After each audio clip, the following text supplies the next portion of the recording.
কালকের ইয়ে হওয়ার পরে আর কি, স্পেন জেতার পরে যেটা হয়েছে, তো ব্রাজিলের সাপোর্টাররা বা অন্যান্য দলের, আমার ধারণা ওই যে যেটা বললাম, আর্জেন্টিনার সাপোর্টাররাও কালকে স্পেনের খেলা দেখে মুগ্ধ।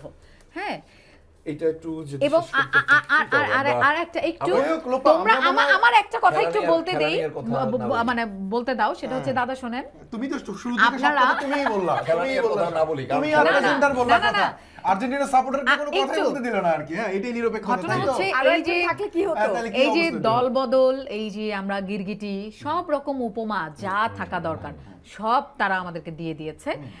কিন্তু আমরা ফিফার সন্তান, কিন্তু এই যে 14 থেকে 26 পর্যন্ত আরেকজনের দেয়া 7 আপ যে আমরা কন্টিনিউয়াস খেয়ে যাচ্ছি, সেটা তারা যখন বলবে আমরা প্রতি উত্তরে কিছু বলতে পারবো না, কিন্তু আমরা স্পেনকে সাপোর্ট দিলে আমরা গিরগিটি হয়ে যাচ্ছি। আরেকজনের দেয়া, মানে ওইটা যে আপনি খেলা পারেন নাই সেটার কথা বলেন। আর আমরা যে খেইলাম তারপর ফাইনাল উঠছে একটা দল, হ্যাঁ, তো তারে নিয়ে তারপর কথা বলেন, মানে আমরা কি জানি এত বিতর্ক থেকে যে আসে।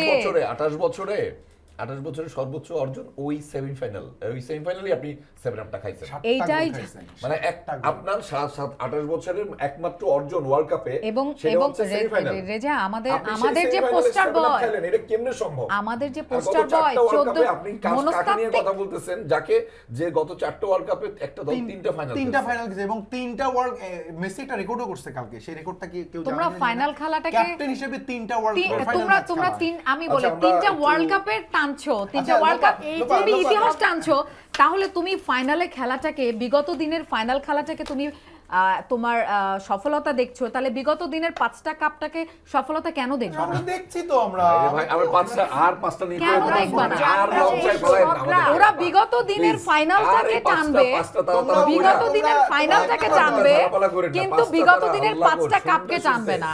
How come?